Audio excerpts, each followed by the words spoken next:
नमस्कार, आदाब, सत श्री अकाल and welcome all to Anmol Mehta super 20 महाभंडारा में। दोस्तों, मैं हूं नवजोत सिंह और आज हम बात करने जा रहे हैं directive principles of state policy और फंडामेंटल ड्यूटीज के बारे में। चलिए चलते हैं अपने लेक्चर की तरफ। तो दोस्तों, directive principles of state policy हमारे कॉन्स्टिट्यूशन मेकर्स के द्वारा दिया गया सरकार को वो रास्ता है जिससे हमारे गवर्नमेंट के अंदर, गवर्नेंस के अंदर और हर एक एस्पेक्ट के अंदर एक स्टेबिलिटी आती है। डायरेक्टिव प्रिंसिपल्स एग्जैक्टली हैं क्या?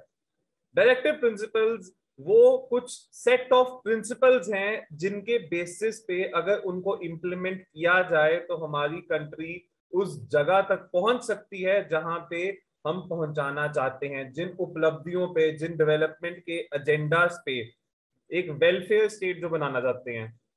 अब डायरेक्टिव प्रिंसिपल्स एग्जैक्टली किस प्रकार की का देश बनाना चाहते हैं, आज हम इस बारे में पढ़ेंगे। तो चलिए, so what are directive principles of state policy? The ideals that the state should keep in mind while formulating the policies and enacting laws. They are instructions to the legislature and the executive. Remember, these are not the instructions to the judiciary.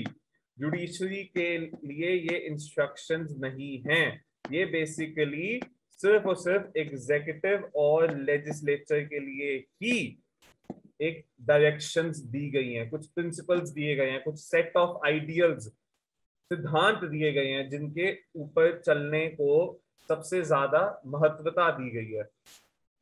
कि कौन महत्वता दे कि जब हम कोई भी अपना law बनाए, हमारे देश में कोई भी सरकार किसी भी पार्टी की आकर कोई भी लॉ बनाए, तो उस समय हमारे देश के अंदर जो लॉज बनने चाहिए, उस वक्त लॉज बनाते वक्त हमारे कॉन्स्टिट्यूशन मेकर्स के दिमाग में डायरेक्टिव प्रिंसिपल्स आने चाहिए। क्यों?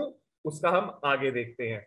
The directive principles constitute a very comprehensive economic, social and political program. क्योंकि डायरेक्टिव प्रिंसिपल्स सिर्फ और सिर्फ एक प्रॉपर ये नहीं बताते कि हमको पॉलिटिकल सेंस में कहाँ जाना है, जी नहीं, हमको इकोनॉमिक वे में कहाँ, किस किस जगह, किस रास्ते पे हम जाना चाहते हैं। जैसे कि आपको सीधा सा एग्जांपल दे देता हूँ कि हमारे डायरेक्टिव प्रिंसिपल्स के अंदर 3 मेन स्तंभ है।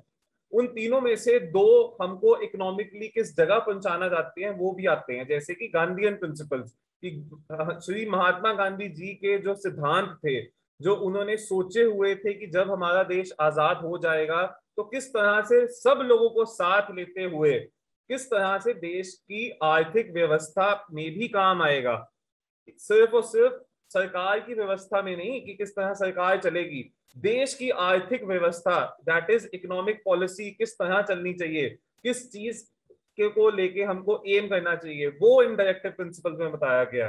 These are just a set of principles. जैसे हमारे पेरेंट्स हमें बड़े होते हुए कि हमें जब बताते हैं कि जब हम आगे जाके अपना, हम सब अपना अपना कोई ना कोई डिसीजन लें, तो कुछ सेट ऑफ प्रिंसिपल्स, कुछ सेट ऑफ जो कुछ सिद्धांत हैं वो अपने दिमाग में रखें अपने निर्णय लेने से पहले। उसी तरह से कॉन्स्टिट्यूशन मेकर्स का ये एक कंसेक्यूटिव गवर्नमेंट्स के लिए एक तरह का वो सिद्धांत ही है जो उनको मद्देनजर नजर रखते हुए देश किस तरह से चलाना है, किस जगह पे लेके जाना है, उपलब्धि पे लेके जाना है, किस तरह से उस उपलब्धि तक लेके जाना है, इस पे ज्यादा गौर करते हैं। Now, the directive principles constitute, as I said, economic, social and political program for modern। ये वर्ड बहुत ज्यादा इंपॉर्टेंट है। हमारा देश की सभ्यता शायद इस दुनिया में सबसे पुरानी मानी जा सकती है। कंटेंशंस है बाकी कंट्रीज की भी, बाकी एरियाज की भी, बट इतना पुराना देश होने के बावजूद, इतनी पुरानी सिविलाइजेशन होने के बावजूद एक मॉडर्न डेमोक्रेटिक स्टेट की तरफ जाने के लिए ये प्रिंसिपल्स बहुत इंपॉर्टेंट है। That is economic and social democracy. जैसे कि मैंने बताया कि सोशली हमें डेमोक्रेसी कैसे मिलेगी, किस तरह से हर एक इंसान ट्रूली अपने देश के अंदर इक्वल माना जा सकेगा, किस तरह के लॉज बनाने पड़ेंगे, किस तरह की किस डायरेक्शन में जाना चाहिए। ऐसा तो नहीं ना कि अगर हम कॉन्स्टिट्यूशन के अंदर, कॉन्स्टिट्यूशन मेकर्स फंडामेंटल राइट्स उन्होंने डाल दिया, लेकिन अगली कंसेक्यूटिव गवर्नमेंट्स के पास एक सेट ऑफ डायरेक्शन ही नहीं है, वो आकर इस तरह के कानून बना दें जो कि फंडामेंटल राइट्स को कॉन्ट्रावीन करते हो, उनके साथ कॉन्फ्लिक्टिंग हो। तो ये एक तरह से equally this fundamental rights and directive principles of the state policies are together they form the major pillars on which the Indian democracy is standing, and directive principles of state policy ensure economic and social democracy। अगर हम ध्यान से देखें तो fundamental rights के अंदर political democracy तो आ गई है कि हमारे पास पॉलिटिकली क्या क्या हक हैं, क्या क्या हमारे हक हैं, कि हर एक इंसान का कलेक्टिवली उसका इंडिविजुअल हक क्या है, एज अ रिलीजन सब लोगों का हक क्या क्या है। लेकिन सोशल एंड इकोनॉमिक डेमोक्रेसी की बात directive principles of state policy करते हैं। पर इतने महत्वपूर्ण होने के बाद भी directive principles of state policy non justiciable हैं। ऐसा नहीं हो सकता कि अगर इसमें लिखी हुई बातों के अकॉर्डिंगली, जैसे कि इसमें यूनिफॉर्म सिविल कोड की बात की गई है, अगर यूनिफॉर्म सिविल कोड अगर नहीं सरकार लेकर आती तो मैं सरकार को कोर्ट पे नहीं लेके जा सकता। These are set of principles, ये गोल्स हैं कि हमने यहां तक पहुंचना है, किस तरह पहुंचना है, किस हिसाब से पहुंचना है, वो सरकार डिसाइड करेगी। अगर सरकार ने इन गोल्स को इंप्लीमेंट करना है तब इंप्लीमेंटेशन के बाद मैं उनको कोर्ट में लेके जा सकता हूं। इंप्लीमेंटेशन से पहले मैं या आप या कोई भी गवर्नमेंट ऑफ द डे को कोर्ट के अंदर, सुप्रीम कोर्ट के अंदर लेके जाके उसको इन्फोर्स नहीं करा सकते। Hence directive principles of state policy are non justiciable in nature, therefore the government cannot be compelled to implement them, they cannot be compelled। क्योंकि गवर्नमेंट क्यों नहीं है इसको क्यों इसको नॉन जस्टिसिएबल बनाया गया, इसके काफी कारण थे, बट सबसे बड़ा कारण था कि हमारा देश उस समय जब आजाद हुआ 1950s तक भी आते आते स्टेबिलिटी आने में काफी देर थी कि लोग आराम से अपनी स्टेबिलिटी के साथ न्यू सिस्टम के अंदर एडजस्ट हो जाए। उसके अलावा हमारे पास उस समय इतने ज्यादा इकोनॉमिक फाइनेंशियल रिसोर्सेज नहीं थे कि हम properly social and economic democracy को फुली इंप्लीमेंट कर सकें। ये आज हमें लगता है, आज हमको अपने देश के आसपास इतना ज्यादा पैसा आते हुए, फॉरेन डायरेक्ट इन्वेस्टमेंट आते हुए, फॉरेन इंस्टीट्यूशनल इन्वेस्टमेंट आते हुए, हमारे लोकल जितने भी हैं सिटीजन, उन लोगों की तरक्की देखते हुए आज के जमाने में लगता है कि नहीं ऐसी कोई चीज हो ही नहीं सकती। लेकिन आप अपने आप को 1950s के अंदर इमेजिन कीजिए, जब जो प्रॉब्लम्स आज की डेट पे भी परसिस्ट करती हैं वो उस समय कितनी ज्यादा परसिस्ट करती होंगी। Next, they help the courts determining the constitutional validity of law. मैंने जैसे आपको कहा कि ये डायरेक्टिव प्रिंसिपल्स सिर्फ मेजरली लेजिस्लेचर एंड एग्जीक्यूटिव के लिए बने हैं, लेकिन ये जुडिशरी को भी एक बहुत महत्वपूर्ण काम करने में मदद करते हैं। अब जैसे कि मैंने आपको बताया कि किस तरह से कौन सा कानून बनेगा और उस कानून के अंदर डायरेक्टिव प्रिंसिपल्स का एक अंश आना चाहिए, ये चीज मद्देनजर रखते हुए कॉन्स्टिट्यूशनल मेकर्स ने ये वाले प्रिंसिपल्स कॉन्स्टिट्यूशन में डाले। कहां पे डाले? पार्ट 4 ऑफ द कॉन्स्टिट्यूशन के अंदर।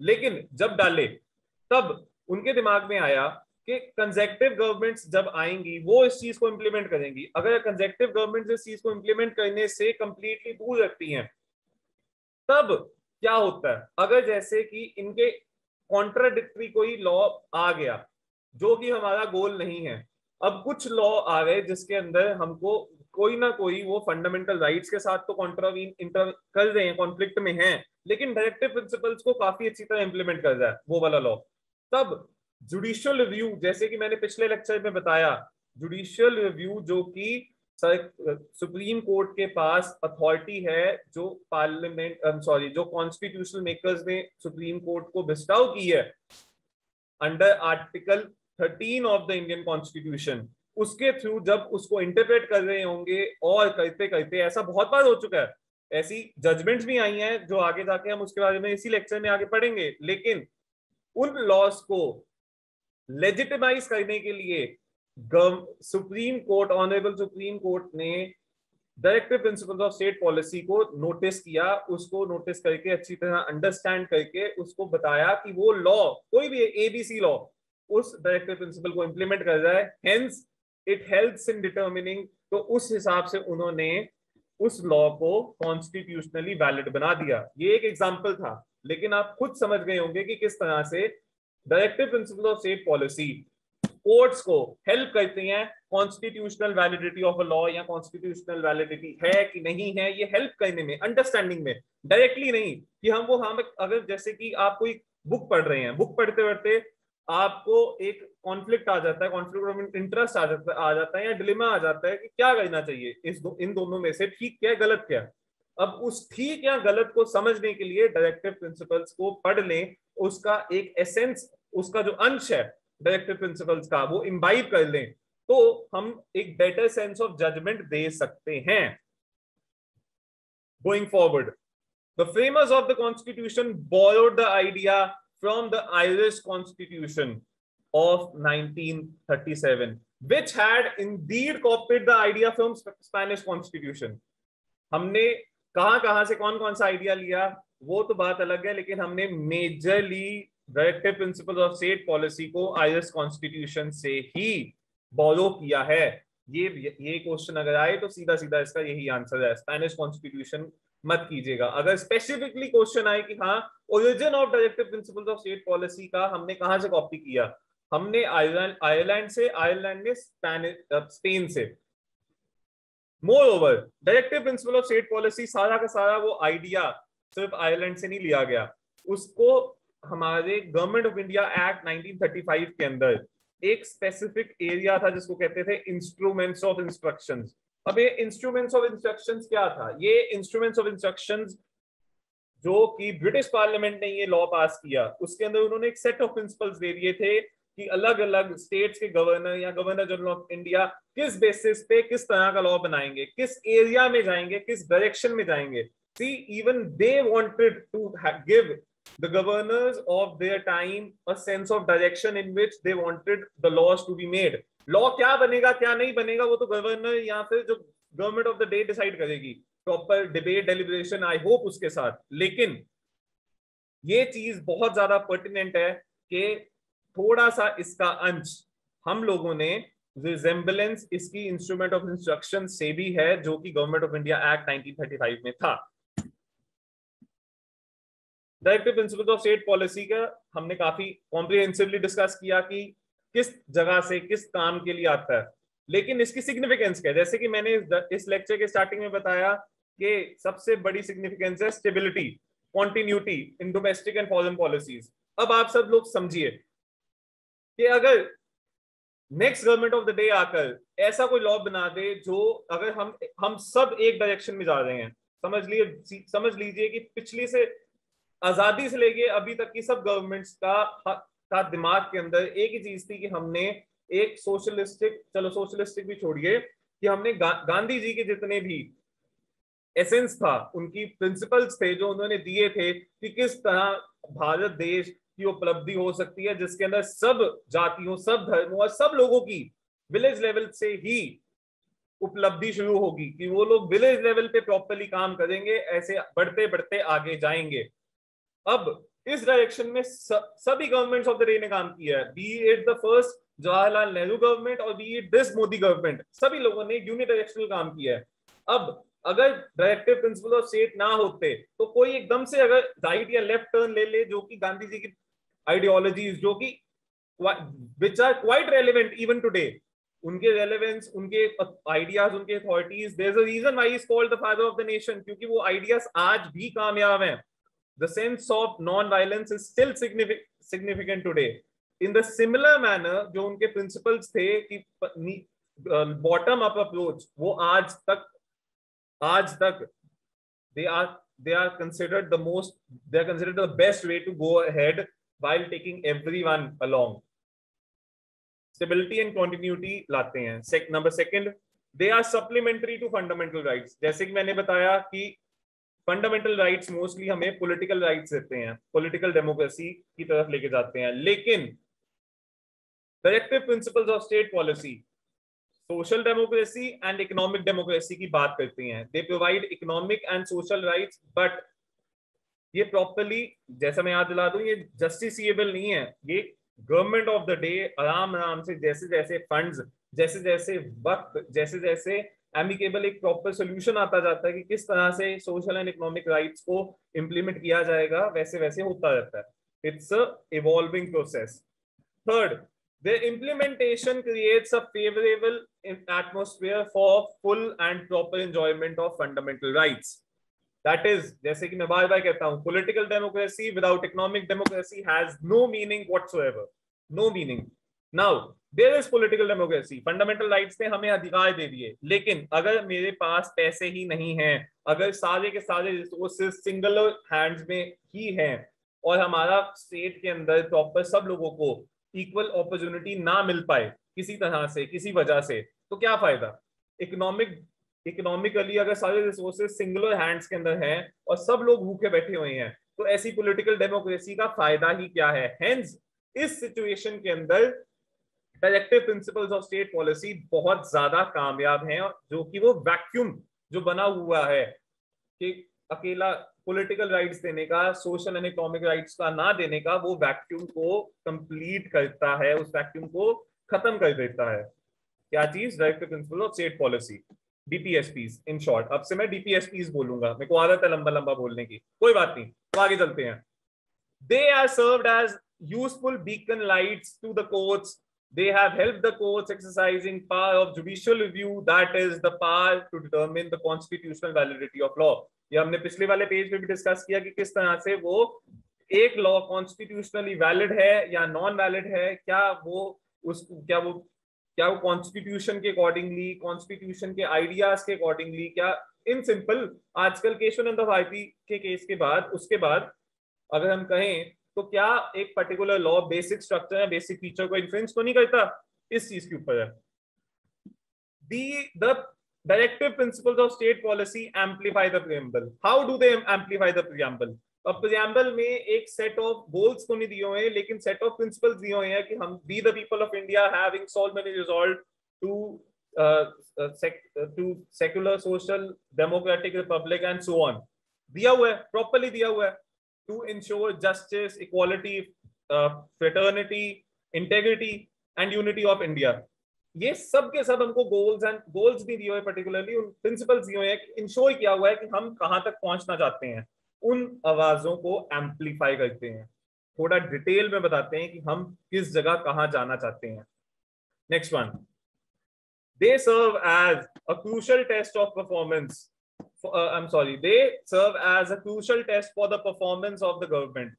The people of the nation, चाहे उन्हें पढ़ना आता हो चाहे ना आता हो, उन सबके दिमाग में कहीं ना कहीं किसी ना किसी जगह पे directive principles of state policy वो इतने होलिस्टिक हैं एंड इतने डेवलपमेंट ओरिएंटल हैं कि कहीं ना कहीं किसी ना किसी तरह उन सबके दिमाग में है कि जो पॉलिसी सरकार बनाएगी वो लोगों के हित में तब आएगा अगर directive principles of state policy का कहीं ना कोई अंश मौजूद हो. ये अंश किस तरह से? अगर social democracy government of the day अपनी पॉलिसीज में नहीं डालती तो लोग उनकी पॉलिसीज को पसंद नहीं करेंगे और गवर्नमेंट चेंज हो जाएगी. As a matter of fact इस पॉइंट को सबसे अच्छा श्री डॉक्टर बी.आर. अम्बेडकर जी ने हमको समझाया कि if the government of the day और द गवर्नमेंट और the parliament they do not follow and they do not try to implement directive principles of state policy in the laws, the people will not be satisfied. लोग को अच्छा नहीं लगेगा कि अगर उनको सोशल एंड इकोनॉमिक राइट्स ना मिले. अब अगर उनको अच्छा लगवाना है तभी तो वोट्स लेके अगली गवर्नमेंट आएगी. Hence they serve as a crucial test. महत्वपूर्ण एक टेस्ट होता है किस चीज का? परफॉर्मेंस ऑफ द गवर्नमेंट, कि क्या सरकार ने अच्छा परफॉर्म किया, क्या सरकार ने मीडियम परफॉर्म किया या क्या सरकार ने गंदा परफॉर्म किया. Next, directive principle of state policy काफी हैं, जैसे कि 36 में डेफिनेशन ऑफ स्टेट है, लेकिन the definition of state in DPSPs are as the same for the definition for fundamental rights. Now, why do they have the same thing? Because they try to ensure some type of rights and democracy. They ensure political rights and somewhat civil rights and political democracy. DPSPs promote and try to ensure, if implemented, social and economic democracy. Definition of the state almost kya? Exactly same hai. They are the same for part 3. Then the 37 application of principles contained in this part, how will they be implemented and so on. ये इतना matter नहीं करता. 38 state to secure a social order for promotion of welfare of the people. Then 39 certain principles of policy to be followed by the state. 39A equal justice and free legal aid. 40 organization of village panchayats. 41 right to work to education and to public assistance in certain cases. अब जैसे कि आप एक proper देख सकते हैं कि इनके अंदर यूनिफॉर्मिटी नहीं है, बट एक एसेंस के अंदर इनके अंदर यूनिफॉर्मिटी है. दैट इज कि जैसे फंडामेंटल राइट्स के अंदर सबसे पहले राइट टू इक्वालिटी आता है. ठीक है, राइट टू इक्वालिटी के बाद राइट अगेंस्ट एक्सप्लॉयटेशन आता है. राइट अगेंस्ट एक्सप्लॉयटेशन के बाद हमारे जो राइट टू लाइफ, या फिर जितने भी हमको राइट्स मिलते हैं, जो the 6 rights that we get under article 19, इसके अंदर ऐसी कोई यूनिफॉर्मिटी नहीं है. ये काफी ज्यादा जंबल्ड है, बट इनकी जंबलनेस के बावजूद कुछ ऐसे बाइफर्केशंस हो सकते हैं. द क्लासिफिकेशन जिसको कह सकते हैं, the classification of DPSPs. Now how are they classified? First of all we have the socialistic principles. समाजवादी सिद्धांत हमारे डायरेक्टिव प्रिंसिपल्स में प्रॉपर्ली दिए गए हैं. उसके बाद गांधीयन प्रिंसिपल्स, जैसे कि मैंने आपको बताया कि गांधी जी के जितने भी थॉट्स एंड आइडियाज किस तरह से बॉटम अप अप्रोच लगेगी, वो आज तक मान्यवर हैं और आज तक हेल्प करते हैं. उनके आइडियाज, उनकी इकोनॉमिक पॉलिसीज या उनकी जितनी भी आर्थिक व्यवस्था को लेके आइडियाज थे, वो आज भी होते हैं. गांधी जी के बॉटम अप अप्रोच का बेस्ट एग्जांपल अगर हम लगाएं, जो on the top of my head है, नीति आयोग. नीति आयोग क्यों, प्लानिंग कमीशन क्यों बंद हुआ, नीति आयोग क्यों शुरू हुआ? क्योंकि प्लानिंग कमीशन में एक बहुत बड़ी प्रॉब्लम थी कि बॉटम अप अप्रोच नहीं कर पा रहे थे. लेकिन नीति आयोग के अंदर बॉटम अप अप्रोच है कि जनता को, लोगों को ग्राउंड लेवल पे क्या प्रॉब्लम है, किस चीज में प्रॉब्लम है, उस बेसिस पे पॉलिसी बनेगी. ऊपर से पॉलिसी बन के नहीं नीचे आएगी, नीचे से लोग अपनी डिमांड्स देंगे, उसी के बेसिस पे पॉलिसीज या अलग अलग डाटा फॉर्मुलेट किया जाएगा. Third, liberal and intellectual principle. ये वो कुछ प्रिंसिपल्स हैं जो कि अगर हम अपना प्रैग्मेटिक ब्रेन लगाएं तो कहीं ना कहीं किसी ना किसी जगह पे बहुत ज्यादा मान्यवर और इंपॉर्टेंट हैं. For example uniform civil code, कि एक जगह, एक देश में रहते हुए, हमारे देश में रहते हुए, चाहे किसी का धर्म कोई भी हो, जो सिविल लॉ है, सिविल लॉ जो कि लोगों का, अगर जैसे एक होता है क्रिमिनल लॉ, एक होता है सिविल लॉ. सिविल लॉ है, उस चीज को यूनिफॉर्म होना चाहिए. कि ये नहीं होना चाहिए कि हिंदुओं का अलग सिविल लॉ है, सिखों का अलग सिविल लॉ है, मुस्लिम्स का अलग सिविल लॉ है. तो इस यूनिफॉर्म सिविल कोड का एक गोल रखा गया और उस गोल की तरफ धीरे धीरे धीरे करके हम पहुंच रहे हैं. कैसे पहुंच रहे हैं इसके बारे में आगे बात करते हैं. तो चलिए सबसे पहले आगे सोशलिस्टिक प्रिंसिपल्स. जैसे कि मैंने बताया कि इसके अंदर समाजवाद, जो कि सोशलिज्म होता है, हिंदी में समाजवाद, इंग्लिश में सोशलिज्म. सोशलिज्म क्या है? A political and economic theory of social organisation.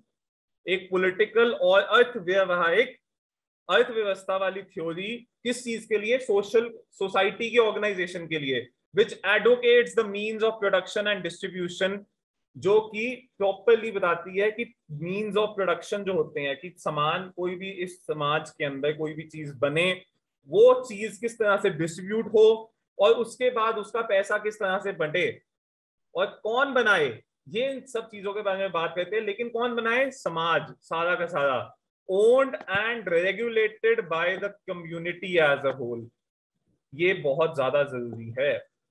तो ये कम्युनिटी कैसे करेगी? 2-3 तरीके होते हैं. एक तो होते हैं कोऑपरेटिव सोसाइटीज बना लो, जो कि आजकल काफी ज्यादा हमारी एक कोऑपरेटिव मिनिस्ट्री रिसेंटली बनी है. कुछ होता है जो पहले की सरकारें मानती थी कि पब्लिक एंटरप्राइजेस खोल लो. अलग अलग तरीके का सोशलिज्म होता है. हमारे देश के अंदर ज्यादातर माना जाता है कि फैबियन सोशलिज्म है. फैबियन सोशलिज्म किस तरह से?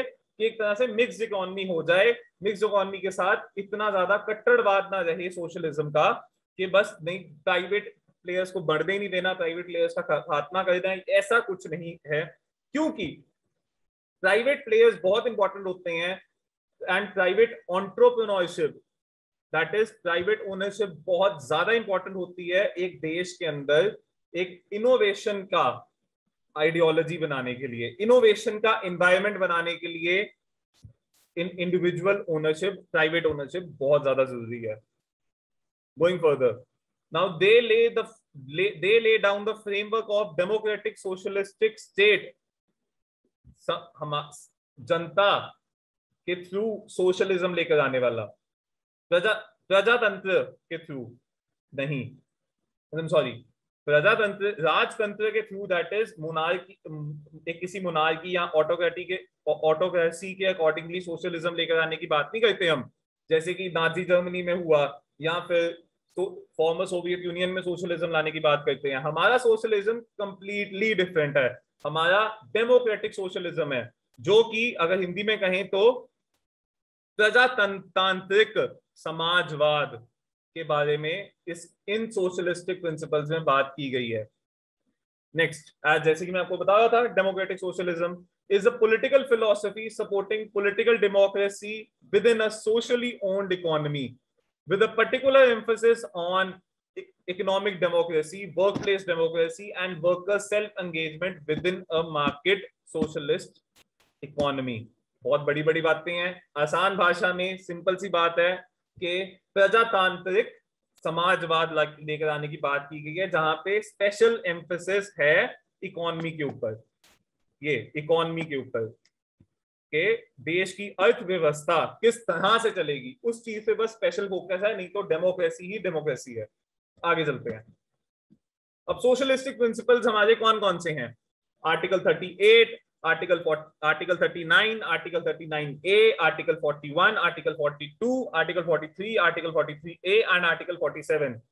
ये इन क्लासिफिकेशंस का याद करना बहुत जरूरी है, चाहे आप किसी निमोनिक से याद कीजिए, चाहे आप किसी और तरीके से याद कीजिए, लेकिन इनका याद होना थोड़ा जरूरी तो है ही है, चाहे स्टेट का एग्जाम हो चाहे यूपीएससी हो। आर्टिकल 38, नाउ इसको शॉर्ट के अंदर याद कर लेते हैं। They promote the welfare of the people by securing social order permeated by justice, social, economic and political. अगर आप ध्यान से याद कीजिए तो यही जस्टिस प्रियम्बल में बात की गई है, तो आर्टिकल 38 उसके साथ डील करता है कि मिनिमाइज क्या करना है, inequality of income, status, facilities and opportunity. Now article 39, article 39 के अंदर कुछ सेट ऑफ तरह से दिए गए हैं कि गोल्स इकट्ठे करके दिए गए हैं, बट वो सोशलिज्म के लिए ही हैं। वो किस तरह से हैं आइए देखते हैं। To secure the right to adequate means of livelihood for citizens, कि हमारी सरकार ये सिक्योर करेगी, ये कॉन्स्टिट्यूशन के अंदर डीपीएसपीज हैं, ये गवर्नमेंट को बता रही है कि गवर्नमेंट का क्या काम है। The government has to promote the welfare of people by securing a social order and permeated by justice, social, economic and political. ये एक तरह से प्रियम्बल के बारे में बात करिए कि किस तरह से एक प्रियम्बल के एम्पलीफाइड वर्जन ऑफ प्रिंसिपल को इंप्लीमेंट कैसे गवर्नमेंट करेगी, उन्होंने कैसे करेगी वो गवर्नमेंट डिसाइड करेगी, लेकिन करना है। और गवर्नमेंट ने और क्या करने की बात की है, the right to adequate means of livelihood for all citizens. सब हमारे समाज के जितने भी सिटीजन्स हैं उनको अच्छे तरीके की जिंदगी जीने के लिए कोई काम धंधा देना सरकार का काम होगा। The equitable distribution of material resources of the community for common good, कि हर एक जो रिसोर्सेज हैं उनको एक समान मात्रा में डिस्ट्रीब्यूट किया जाएगा। ऐसा नहीं कि एक इंसान को बहुत ज्यादा दे दिया जाए या एक ही कम्युनिटी को बहुत ज्यादा दे दिया जाए, समान तरीके से उसकी डिस्ट्रीब्यूशन की जाएगी। मटीरियल रिसोर्सेज होती है जितने भी हमारे यहाँ पे, जैसे कोयला हो गया या बाकी रिसोर्सेज हो गए, उनको किस तरह से किया जाएगा। Third, prevention of concentration of wealth and means of production. ये बहुत जरूरी है। जब अंग्रेज आए थे तब सारा का सारा पैसा, जब वो गए भी तो सारा का सारा पैसा कुछ लोगों के हाथ में था। बाकी सब लोग गरीब थे। चाहे 1991 की पॉलिसीज के बाद, इंप्लीमेंटेशन के बाद हमारे देश के अंदर ये वाली प्रॉब्लम वापस री इमर्ज कर रही है, लेकिन ये सरकार का एक काम है कि कंसंट्रेशन ऑफ वेल्थ कुछ हाथों में ना रहे। Both equal pay for equal pay for equal work for main and women, ये तो इस वक्त जैसे कि मैं बात कर रहा हूँ पूरी दुनिया में इस मुहिम को लेके बात की जा रही है कि औरतों और मर्दों को सामान्य काम करने के सामान्य पैसे मिले। अगर प्रैग्मेटिकली सोचा जाए तो ये बिल्कुल ठीक भी है। अगर एक औरत सेम काम कर रही है तो उसको एक आदमी से कम पैसे क्यों? ये वाला गोल हमारे जितने भी कॉन्स्टिट्यूशनल मेकर्स थे, इस इकलौते गोल से पता लग जाता है, इस इकलौते डीपीएसपी से पता लग जाता है कि कितने फॉरवर्ड लुकिंग थे और उनको पता था कि ये चीज करनी जरूरी है, लेकिन फाइनेंशियल रिसोर्सेज के क्रंच के कारण या कोई पॉलिटिकल रीजंस भी हो तब ना कर पाए, लेकिन कॉन्स्टिट्यूशन में जरूर डाला गया। फिर preservation of health and strength of workers and children against forcible abuse, कि जबरदस्ती किसी भी को भी काम नहीं करवाया जाएगा, किसी के भी जबरदस्ती काम करवाने के चक्कर के अंदर उनकी हेल्थ और उनकी स्ट्रेंथ को खराब नहीं किया जाएगा। 6, opportunities for healthy development of children, कि जो भी बच्चे हैं उनके एक अच्छे एक स्वास्थ्य के अधीन डेवलपमेंट हो, सबका हो, स्टंटिंग ना हो, कोई माल लजिश ना हो, ये उन्होंने एक गोल बनाया। 39 A, to promote equal justice and to provide free legal aid to poor. अब हमारे यहाँ पे बाकियों में उन्होंने सोशल जस्टिस की बात तो की, लेकिन सोशल जस्टिस कैसे आएगा अगर कानून के सामने कोर्ट्स कचहरियों में जाने पे हमारे यहाँ के गरीबों के पास इतने पैसे ना हो कि वो अच्छा एक वकील करके अपना केस लड़ सकें। उस चक्कर के अंदर उस एक पर्टिकुलर चीज के लिए हमारे कॉन्स्टिट्यूशन मेकर्स ने डीपीएसपी के अंदर फ्री लीगल एड की बात की, और जो कि बाद में ग्राम न्यायालय एक्ट वगैरह जैसे डिफरेंट एक्ट्स के साथ इंप्लीमेंट किया गया। Right now we in India have a sort of free legal aid for the poor.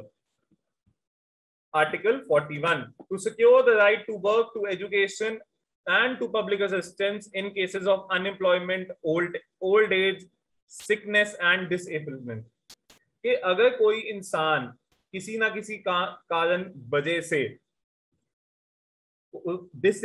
Disable है या बूढ़ा है या सिक है, तो उनके लिए एक काम करना, उनके लिए काम पक्का करना पड़ेगा। सिक्योर करना किसका काम है? सरकार का।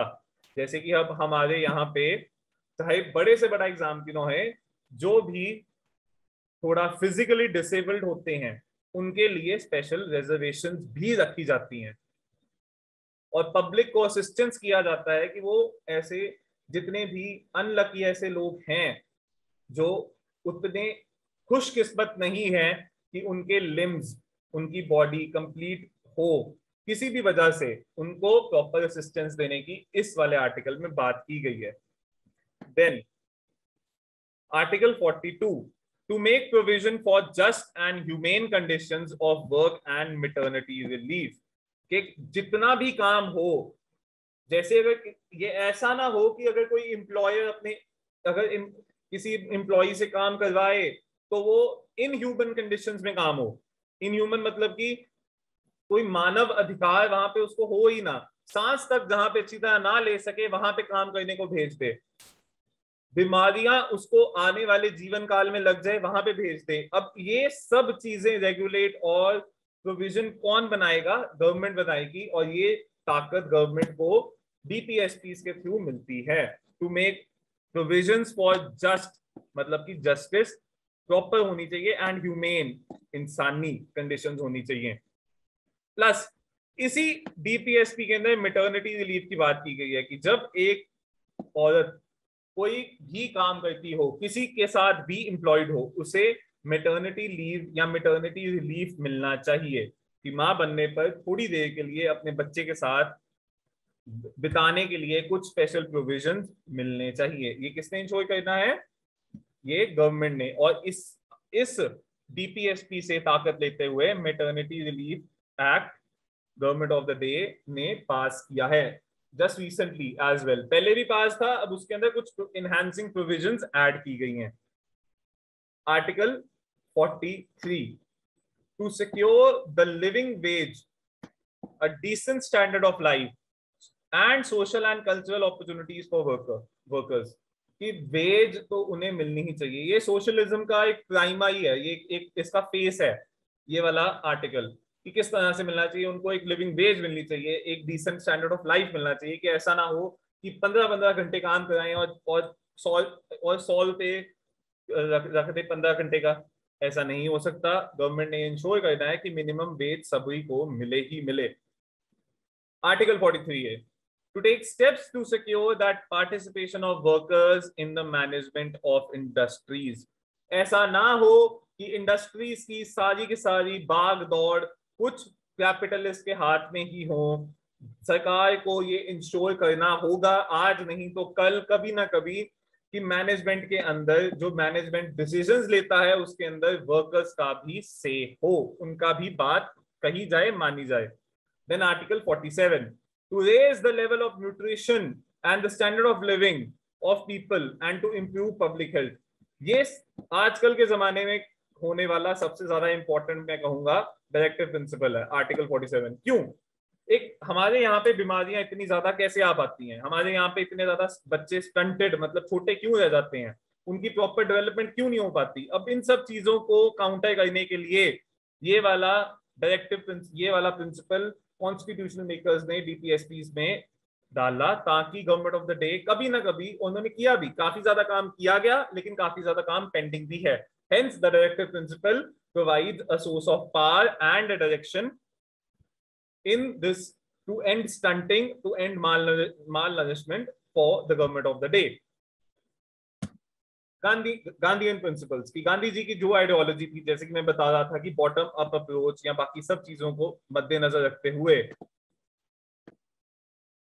जी हाँ, हाँ जी, तो गांधीयन प्रिंसिपल्स का जैसे कि मैं बता रहा था बॉटम अप अप्रोच के बारे में, उसी बेसिस पे इन प्रिंसिपल्स को हम आगे पढ़ते हैं। As I said, they represent the program of reconstruction enunciated by Gandhi ji during the national movement। Reconstruction क्यों?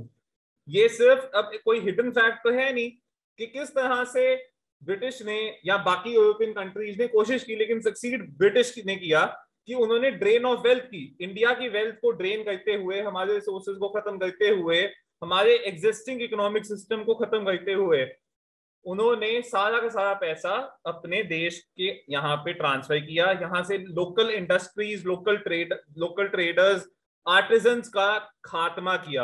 अब उसके लिए रिकंस्ट्रक्शन चाहिए थी, और वो जो आइडियाज गांधी जी ने प्रेजेंट किए थे नेशनल मूवमेंट में, उनको डीपीएसपी में इंक्लूड करने की ये एक छोटी सी प्रयास नहीं थी, काफी अच्छा प्रयास था। अब गांधीयन प्रिंसिपल्स हैं कौन कौन से? फर्स्ट ऑफ ऑल आर्टिकल 40, जैसे मैंने कहा बॉटम अप अप्रोच की, वहां पे एक मेजर उनके दिमाग क्या था कि बॉटम अप अप्रोच होना चाहिए, जो उन्होंने मेन प्रिंसिपल हम सबको प्रोपोगेट किया था। To organise village panchayat and endow them with necessary powers and authority to enable them to function as units of self government. अब इस चीज को मद्देनजर रखते हुए हमारे यहाँ पे सबसे पहली पंचायत राजस्थान में इस्टेब्लिश की गई legally.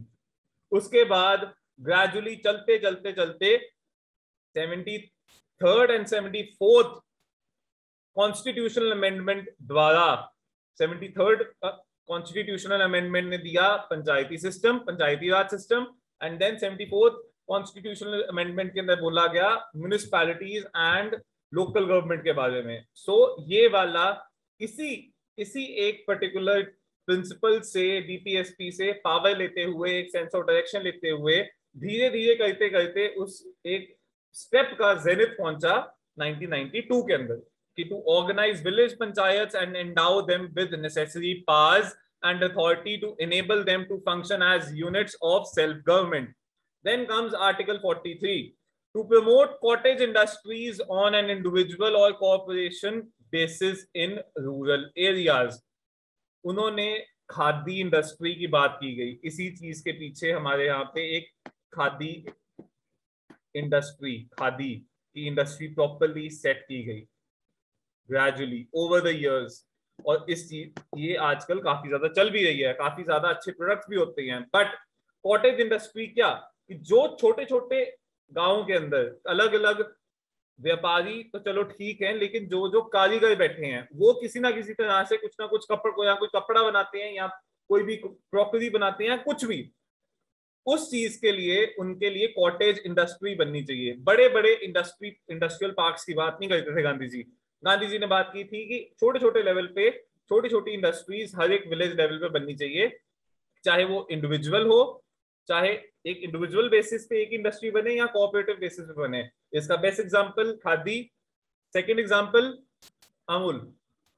Then comes article 43 B, to promote voluntary formation, autonomous functioning and democratic control and professional management of cooperative societies. अब इस चीज के लिए तो प्रॉपर हमारे यहाँ पे इंडिया के अंदर एक न्यू मिनिस्ट्री है, कोऑपरेटिव मिनिस्ट्री। ये इस चीज की भी ताकत गांधी जी के इस डीपीएसपी से आती है। कैसे आती है? टू प्रमोट वॉलंटरी फॉर्मेशन, कि सब लोग खुद ब खुद आकर साथ में कोऑपरेटिव सोसाइटीज फॉर्म करें। उन कोऑपरेटिव सोसाइटीज पे कुछ चुनिंदा लोगों का हाथ ना चले, सबका चले, इसलिए ऑटोनॉमस फंक्शनिंग, कि गवर्नमेंट ऑफ द डे आके मत बताए कि हाँ आपको ऐसे चलना चाहिए, आपको ये वाला काम करना चाहिए, नहीं, ये वो खुद करें, ऑटोनॉमस फंक्शनिंग रखे कि इंडिपेंडेंट रहे, डेमोक्रेटिक कंट्रोल कुछ चुनिंदा लोगों के हाथ में ना हो, सब लोग वोट डालकर वो किस तरह से चलना चाहिए कोऑपरेटिव सोसाइटी, उस बेसिस पे बात करें।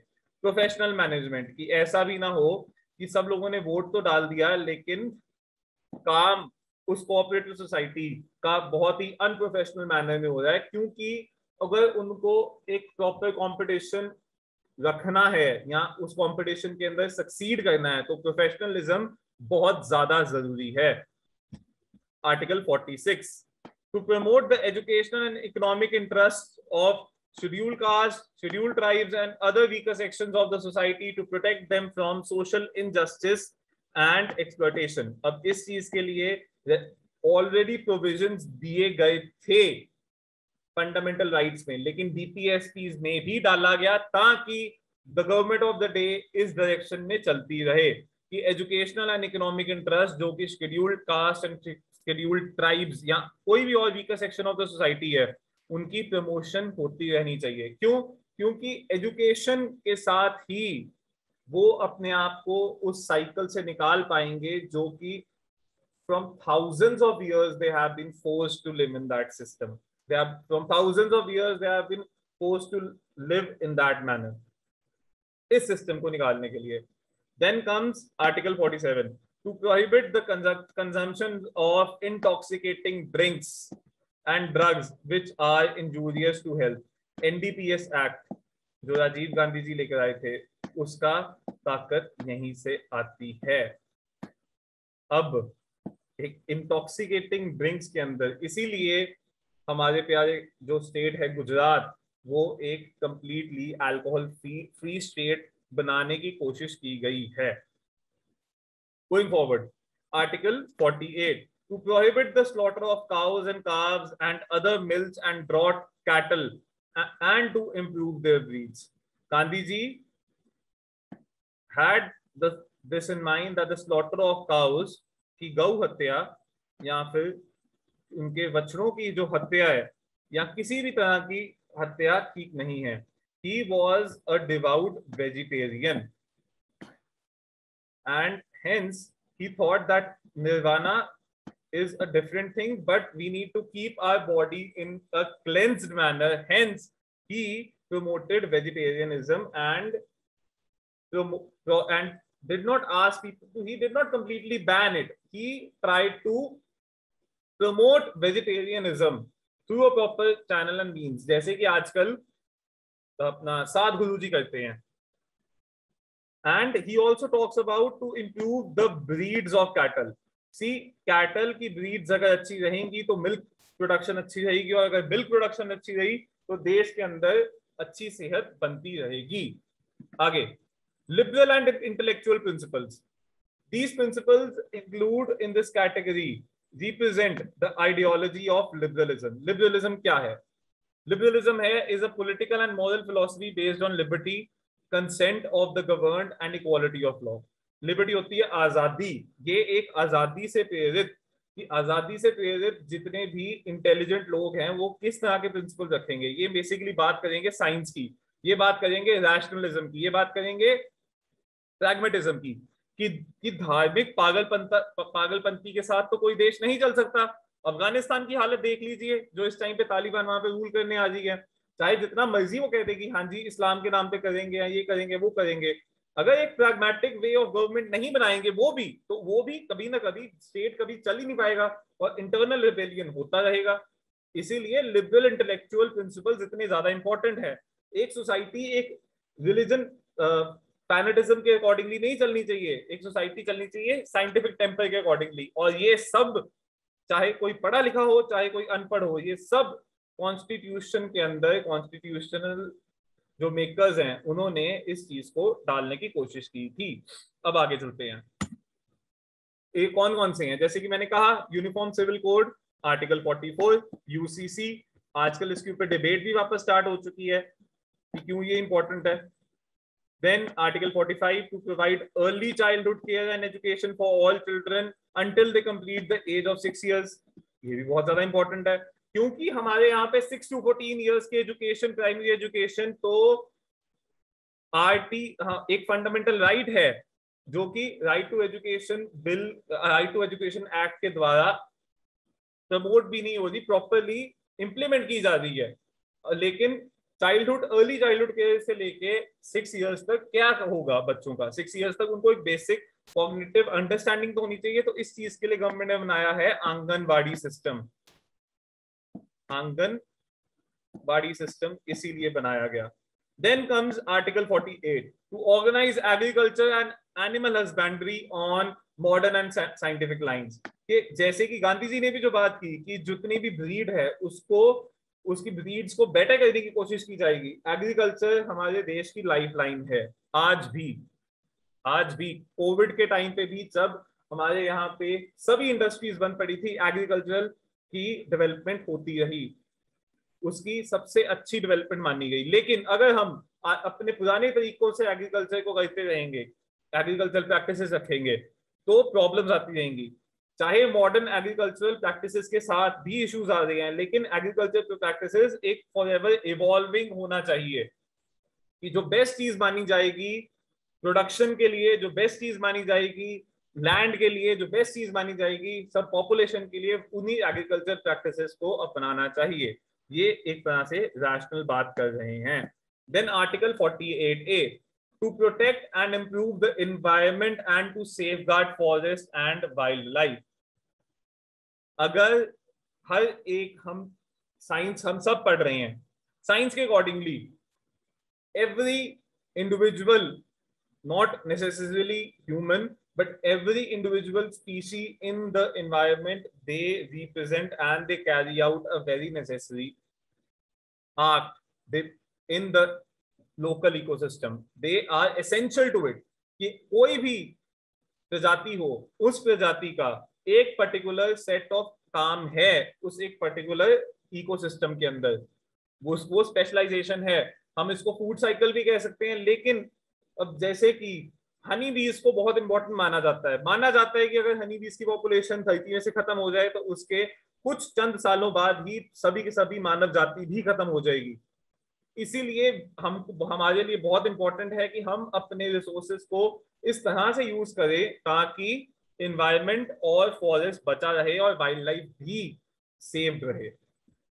इसीलिए हमने हंटिंग हर एक फॉर्म की बैन की हुई है, सिर्फ कलिंग अलाउड है। कलिंग क्या होता है कि जब कोई जानवर कोई एक्सेसिव वे में कहीं पे हो जाता है, उस चीज के लिए कलिंग अलाउड है। लेकिन हमारे यहाँ पे culling of, legal culling of animals allowed है, legal.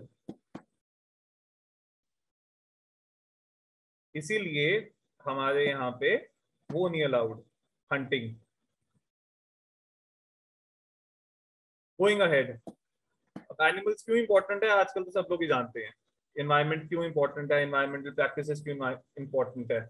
Article 49, to protect monuments, places, objects of artists of or historic interest which are declared to be of national importance। हमारे जितने भी मॉन्यूमेंट्स हैं, जैसे कि नालंदा यूनिवर्सिटी एक नेशनल मॉन्यूमेंट है, red fort एक नेशनल मॉन्यूमेंट है, ताजमहल एक नेशनल मॉन्यूमेंट है, ये जितने भी मॉन्यूमेंट्स हैं ये कहीं ना कहीं हमारे इतिहास का एक धरोहर है, इतिहास को जोड़ता है आज के साथ। ये जितनी भी बिल्डिंग अगर हम इनको खंडर बना के छोड़ देंगे तो हम अपने इतिहास से अपने आप को तोड़ रहे होंगे। इस चीज को मद्देनजर रखते हुए अपने इतिहास को हमारे देश की टूरिज्म के लिए, हमारे देश को प्रॉपर अंडरस्टैंडिंग के लिए कि पहले के लोगों को प्रॉब्लम्स क्या आई, a person who understands history, a person who learns from history, a country which understands its history, learns from history, never ever goes down. That country is forever on the path of development and the development of its citizens। अगर एक देश अपने monuments को संभाल के रखे सिर्फ और सिर्फ एस्थेटिक पर्पस के लिए नहीं, उसके थ्रू हिस्ट्री को जानने की कोशिश करे, तब वो देश कभी फेल नहीं हो सकता, कामयाबी की राह पे ही चलता रहेगा। Article 50, to separate the judiciary from executive in public services of the state. अब ये तो ऑलरेडी हो ही चुका है कि जो हमारे यहाँ की जुडिशरी है, कानूनी प्रबंधता है, केसेस वगैरह कचहरी, वो एग्जीक्यूटिव से कंप्लीटली डिफरेंट मानी जाती है। सीजीआई एंड प्राइम मिनिस्टर और president, they have complete different duties and they are complementary to each other। CGI की अपनी ड्यूटीज हैं, जुडिशरी के अंदर से एग्जीक्यूटिव की किसी भी तरह की इंटरफेरेंस नहीं अलाउ की जाती। इसीलिए नेशनल जुडिशरी अपॉइंटमेंट कमीशन को अगेंस्ट द बेसिक स्ट्रक्चर माना गया था, क्योंकि कहा गया उस जजमेंट के अंदर ऑनरेबल सुप्रीम कोर्ट द्वारा कि वो जुडिशियल इंडिपेंडेंस को इन्फ्रिंज करता है। इसीलिए जुडिशरी के अंदर अलग, एग्जीक्यूटिव को अलग, एग्जीक्यूटिव और लेजिस्लेचर का थोड़ा सा ओवरलैप रखा है ताकि एग्जीक्यूटिव लेजिस्लेचर को अकाउंटेबल हो। हम नेक्स्ट आता है article 51, to promote international peace and security and maintain just and honorable relations between nations, to foster respect for international law and treaty obligations, and to encourage settlement of international disputes by arbitration। हमारे यहाँ पे all the countries have neighbors, हर एक देश के पड़ोसी होते हैं। हमारे भी काफी पड़ोसी मुल्क हैं, कई मुल्क हैं जो चाहे पड़ोसी नहीं है लेकिन उनसे रिश्ते काफी ज्यादा अच्छे हैं, जैसे आजकल यूएसए, फॉर्मली सोवियत यूनियन या फिर रशिया। अब उनके साथ एक प्रॉपर पीस बनाने के लिए, सिक्योरिटी मेंटेन करने के लिए प्रमोट करना चाहिए गवर्नमेंट को। दुश्मनी से कुछ भी नहीं होता, जंग बर्बादी ही करती है, अमन शांति ही लोगों को तरक्की की तरफ लेके जाती है। बर्बादी का आलम लगा होता है अगर जंग लगती है, तो हमें जंग नहीं चाहिए। और इस चीज को हमारे कॉन्स्टिट्यूशनल मेकर्स ने, असेंबली के मेंबर्स ने इस वाले डायरेक्टिव प्रिंसिपल को इसमें इंक्लूड किया। नाउ डायरेक्टिव प्रिंसिपल सारे एज इट इज नहीं इंक्लूड हुए, काफी ज्यादा इंक्लूड किए गए थे 42nd अमेंडमेंट में। इसको तो कहते ही मिनी कॉन्स्टिट्यूशन है। आप पिछले हमने लेक्चर्स में भी देखा था फंडामेंटल राइट्स के अंदर कि किस तरह से 42nd अमेंडमेंट ने कितने ज्यादा राइट्स को इम्प्लीमेंट भी किया, बट साथ में किस तरह से डायरेक्टिव प्रिंसिपल्स को इम्प्लीमेंट करते हुए अगर कोई फंडामेंटल राइट रास्ते में आता है, वो क्या था, while implementing 31B and C, 14 and 19 go out of the picture, वो नहीं है। अब 42nd अमेंडमेंट ने डायरेक्टिव प्रिंसिपल्स भी किया था, 39 को इंक्लूड किया था हेल्दी डेवलपमेंट ऑफ चिल्ड्रन को लेकर, उसके बाद 39A को social justice and provide legal aid डाला गया था, उसके बाद steps to secure the participation of workers in the management of industries 43A डाला गया, और 42nd अमेंडमेंट ने एनवायरनमेंट के ऊपर भी एम्फेसिस किया गया था। इस वाले अमेंडमेंट के बाद हमारे यहाँ पे वाइल्ड लाइफ प्रोटेक्शन एक्ट आया, इसी के बाद आया। देन आर्टिकल 44 ने स्टेट को मिनिमाइज करने के लिए कहा गया इनइक्वालिटीज को, ये भी इन्होंने सोशलिस्टिक डायरेक्टिव प्रिंसिपल डाला, आर्टिकल 38 जैसे कि हमने पीछे देखा। देन 86th अमेंडमेंट 2002 ने, जो मैंने बताया था कि अर्ली चाइल्डहुड केयर की बात की गई, क्योंकि इसी के साथ में हमारा इसको फंडामेंटल राइट बनाया गया था, राइट टू एजुकेशन को, कहां से लेके कहां तक, फ्रॉम एज 6 टिल एज 14। इसीलिए मतलब अर्ली चाइल्डहुड से लेके 6 इयर्स की एज तक ये एक डीपीएस, एक डायरेक्टिव प्रिंसिपल बनाया गया, ताकि गवर्नमेंट ऑफ द डे एक प्रॉपर सिस्टम ला सके, ताकि छोटे बच्चों को भी कोई ना कोई मिल सके। जब आप देखिए कि जब मेजर एजुकेशनल फील्ड को गवर्नमेंट ने फंडामेंटल राइट बनाया, तो नेक्स्ट स्टेप है अर्ली चाइल्डहुड केयर का, तो उसको उन्होंने डीपीएसपी में डाल दिया। देन 97th कॉन्स्टिट्यूशनल अमेंडमेंट जो कि 2011 में आया, उसके अंदर voluntary formation, autonomous functioning and democratic control and professional management of cooperative societies को डाला गया। इसी तरह से 2011 में ये किया गया। 2021 में न्यू कोऑपरेटिव मिनिस्ट्री इंडक्ट की गई। Next, as I have already told you, why are they non justiciable? ये सिर्फ मॉरल ऑब्लिगेशन है, कोई लीगल ऑब्लिगेशन नहीं है। ये क्यों है? क्योंकि हमारी कंट्री के पास उस टाइम पे फाइनेंशियल रिसोर्सेज नहीं थे, और उसके बाद बहुत ज्यादा डाइवर्सिटी थी, तो उसकी प्रॉपर अंडरस्टैंडिंग और हर एक डाइवर्स ग्रुप की आइडेंटिफिकेशन की नहीं, उनकी एक्नॉलेजमेंट के बाद ही ये सोशल एंड इकोनॉमिक जस्टिस हो सकता था। उसकी आइडेंटिफिकेशन के बिना, अगर हमको पता ही नहीं ट्रूली कि कोई एक पर्टिकुलर ग्रुप प्रॉपरली इकोनॉमिकली ठीक है कि नहीं है, सोशली उनके साथ इनजस्टिस हुआ है कि नहीं हुआ, उस चीज को आइडेंटिफाई करने के लिए भी टाइम चाहिए था उनको, और शायद पॉलिटिकल विल भी नहीं थी। कुछ भी हो सकता है, बट ये एक मेजर रीजन है।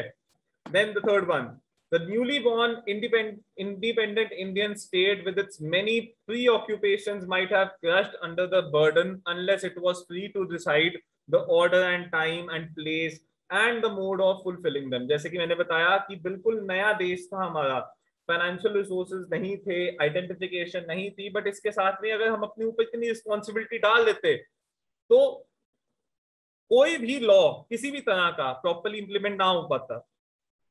हम लोग कई कह देते हैं कि देश के अंदर 1947 से लेकर अभी तक कोई भी प्रॉपर काम नहीं हो पाया, लेकिन अगर आज की तारीख में हम सोचते हैं कि कोई प्रॉपर काम हुआ है, तो उसकी नींव उसी वक्त की सरकारों ने रखी थी। अगर वो ना रखते तो आज के डेट पे हम वो डेवलपमेंटल काम ना कर पाते, हम उन डेवलपमेंटल चीजों के पीछे ना जा पाते, हम सेल्फ रिलायंस की बात ना करते, आत्मनिर्भरता की बात ना कर पाते। Going ahead, now there is a big difference between fundamental rights and directive principles, and it is fundamental rights are negative, that they prohibit the state from doing certain things. Definitely state of the day आके ये नहीं कह सकती कि untouchability वापस start करो, नहीं कर सकती बिल्कुल भी। हमारा संविधानिक अमूल्य हक है। डीपीएसपी एक पॉजिटिव चीज है कि गवर्नमेंट को बताती है कि गवर्नमेंट ऑफ द डे क्या करना चाहिए, किस रास्ते पे जाना चाहिए। ये कॉन्स्टिट्यूशनलिज्म के लिए होते हैं। मैंने सबसे पहले लेक्चर के अंदर कॉन्स्टिट्यूशनलिज्म बताया था। कॉन्स्टिट्यूशनलिज्म क्या होता है कि वो गवर्नमेंट को रोकती है, क्या करने से, आर्बिट्ररी होने से रोकती है। Then fundamental rights are justiciable, DPSPs are not justiciable. वो क्यों, वो हमने अभी भी डिस्कस किया। Then they aim at establishing political democracy of the country। जैसे मैंने कहा कि वो political democracy की बात करते हैं fundamental rights, and DPSP किसकी बात करती है, social and economic democracy की। then since justiciable है तो legal sanction भी है, यहाँ पे सिर्फ moral and political sanction है। then they promote, the fundamental rights promote the welfare of an individual, except जो हमारे रिलीजियस राइट्स हैं कि माइनॉरिटीज के राइट्स हैं, इंडिविजुअली भी हैं लेकिन माइनॉरिटीज एज अ कम्युनिटी भी है। उन दोनों राइट्स को छोड़ते हुए वो मेजरली एक इंडिविजुअल के बारे में ही होते हैं राइट्स, लेकिन ये पूरी कम्युनिटी के फॉरवर्ड लेके जाने की बातें हैं। Then they do not require any legislation for the implementation, नहीं चाहिए उनको इम्प्लीमेंटेशन के लिए कोई भी कानून। लेकिन अगर डीपीएसपी की कोई भी चीज सरकार को लगता है कि हम कर सकते हैं, इम्प्लीमेंट कर सकते हैं, तो उसके लिए कानून लाना पड़ेगा, एक अलग कानून। अपने आप किसी एक नोटिफिकेशन डालने से वो इन्फोर्सेबल नहीं हो सकते। उसके बाद जितने भी हमारे कोर्ट्स हैं, आर्टिकल 32 के अंदर सुप्रीम कोर्ट, आर्टिकल 226 के अंदर हाई कोर्ट, अगर कोई भी लॉ फंडामेंटल राइट्स को इन्फ्रिंज करता है तो वो लॉ अनकॉन्स्टिट्यूशनल डिक्लेयर करना कोर्ट्स का काम है, उसको इनवैलिड डिक्लेयर करना पड़ेगा। लेकिन किसी चीज को भी, किसी भी लॉ को इस चीज के लिए इनवैलिडेट नहीं किया जा सकता, अनकॉन्स्टिट्यूशनल नहीं कहा जा सकता, क्योंकि वो किसी directive principle of state authority को, वो आई am sorry, directive principles of state को, डीपीएसपी को प्रॉपरली नहीं कर रहा, मतलब कि वो उसके अगेंस्ट जा रहा है, तब भी उसको अनकॉन्स्टिट्यूशनल या इनवैलिड नहीं कहा जा सकता। Then conflict between DPSPs and fundamental rights, सबसे पहला कॉन्फ्लिक्ट आया था और उस कॉन्फ्लिक्ट को कहा गया था, और सुप्रीम कोर्ट ने ये 1951 के अंदर चंपक दुराय राजन के अंदर कहा। चंपक दुराय राजन केस किसके लिए है? It is regarding the conflict between, it was a Supreme Court judgment in 1951 which decided that DPSPs subsidiary हैं फंडामेंटल राइट्स के, फंडामेंटल राइट सुप्रीम है, उसके बाद डीपीएसपी आता है। उसके बाद ये भी कहा गया कि फंडामेंटल राइट्स अमेंड किए जा सकते हैं, कौन कर सकता है? पार्लियामेंट। और इसी के चक्कर में उन्होंने, गवर्नमेंट ऑफ द डे ने फर्स्ट अमेंडमेंट लेकर आए, फोर्थ अमेंडमेंट लेकर आए एंड 17th अमेंडमेंट लेकर आए, किस चीज को इंप्लीमेंट करने के लिए? डायरेक्टिव प्रिंसिपल्स को इंप्लीमेंट करने के लिए। अब फंडामेंटल राइट्स है सुप्रीम है, लेकिन फंडामेंटल राइट्स को अमेंड किया जा सकता था। अब अमेंडमेंट को लेकर आप सबको पता है कि ये कहाँ जा रहा है। अमेंडमेंट ऑफ द कॉन्स्टिट्यूशन का बेस्ट एक ही केस है जो आगे जाके आएगा, केशवानंदा भारती केस, लेकिन बीच में गोलकनाथ जी भी आते हैं। गोलकनाथ जी केस के अंदर एक ही चीज कही गई कि fundamental rights can not be amended for implementation of directive principles, कि फंडामेंटल राइट्स को हम तोड़ मरोड़ नहीं सकते उनके, किसको इन्फोर्स करने के लिए? डीपीएसपी को इन्फोर्स करने के लिए। हम ये नहीं कह सकते कि हम, अगर हम इस जजमेंट के अकॉर्डिंगली चले, पहली वाली जजमेंट कहती थी, चंपक दुरायराजन जजमेंट कहती है कि एक इंसान के पास फंडामेंटल राइट भी है। फंडामेंटल राइट क्या है? जैसे example, right to freedom of religion and right to manage their own affairs आ गया। ये एक वो मान के चल रहे हैं कि एक फंडामेंटल राइट है, और इस चीज को इंप्लीमेंट करने के लिए हम, जो डायरेक्टिव प्रिंसिपल है यूनिफॉर्म सिविल कोड का, वो इसके सब्सिडरी है। लेकिन डीपीएसपी को इंप्लीमेंट करने के लिए फंडामेंटल राइट को अमेंड किया जा सकता है। गोलकनाथ केस के अंदर पार्लियामेंट से ये ताकत ले ली गई कि जी नहीं, अगर आपने कोई डीपीएसपी को इन्फोर्स करना है तो फंडामेंटल राइट को आप अमेंड नहीं कर सकते। अब पार्लियामेंट ने इस चीज का जवाब कैसे दिया कि उन्होंने 24th amendment sorry and 25th amendment को लगाया। 24th अमेंडमेंट क्या कहती है कि parliament has the power to abridge और take away any fundamental right, कि पार्लियामेंट कोई भी मूल्य अधिकार को ले सकती है। उसके बाद 25th के अंदर कहा गया कि उन्होंने inserted a new article 31C, कि जब 31C ही आर्टिकल वो फंडामेंटल राइट डाल दिया कि जब DPSP under Article 39B and C, which majorly talks about socialistic principles, the concentration of wealth के regarding, कि जब उनको implement किया जाएगा तब आर्टिकल 14 के अंडर और आर्टिकल 19 के अंदर जो भी फंडामेंटल राइट दी गई है उसको ले लिया जाएगा। अगर वो उसको इन्फ्रिंज भी करता है, कि अगर उसकी इंप्लीमेंटेशन के अंदर 39B एंड 39C की इंप्लीमेंटेशन के अंदर आर्टिकल 14 और आर्टिकल 19 को इन्फ्रिंज किया जा रहा है, तो वो अनकॉन्स्टिट्यूशनल नहीं है किसी भी तरह से। उसके बाद उन्होंने डाला that no law containing a declaration for giving effect to such policy shall be questioned by in any court on the ground that it does not give effect to such a policy। यहाँ पे basically कहा कि judicial review ले लिया जाए।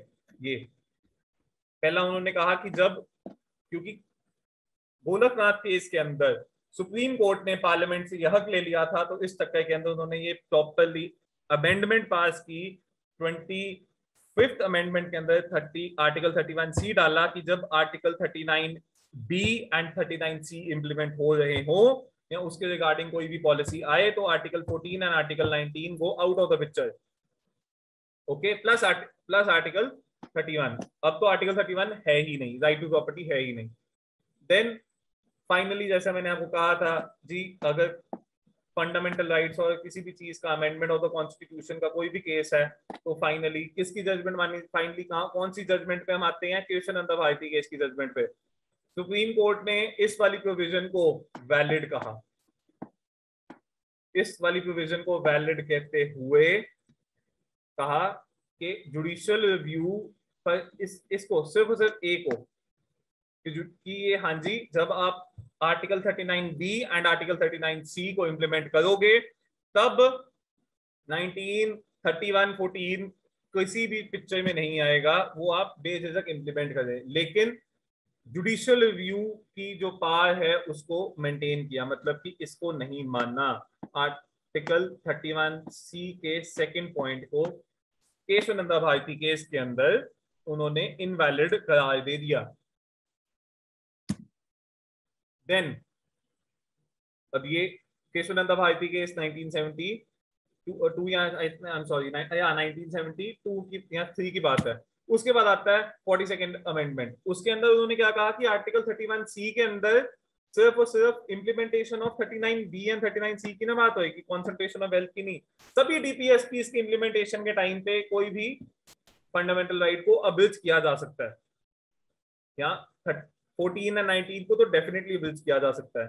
उसके बाद मिनेर्वा mills case के अंदर सुप्रीम कोर्ट ने सीधी सी बात कही कि extension of the 42nd amendment was declared as unconstitutional and invalid, की जी नहीं, सिर्फ जब 39B या 39C ही इंप्लीमेंट हो रहे हैं तभी आर्टिकल्स 14, 19 एंड 31 को किए जाएंगे, वरना बाकी प्रिंसिपल्स के साथ नहीं। करंटली क्या पोजीशन है कि fundamental rights, I am sorry, directive principles are subordinate to fundamental rights, की फंडामेंटल राइट्स के नीचे ही डायरेक्टिव प्रिंसिपल्स आएंगे, but fundamental rights conferred by Article 14 and Article 19 were accepted as subordinate to the directive principles specified in Article 39B and 39C. Concentration of wealth और दूसरा वाला था कि सिंगुलर हैंड में नहीं जाना चाहिए, कॉन्सेंट्रेशन ऑफ वेल्थ नहीं होनी चाहिए और इक्वल डिस्ट्रीब्यूशन होनी चाहिए सभी रिसोर्सेज की। इन दोनों डीपीएसपीज के आने पे 14 एंड 19 इनसे सबऑर्डिनेट है, बाकी सभी फंडामेंटल राइट्स ऊपर हैं और सभी डीपीएसपीज नीचे हैं।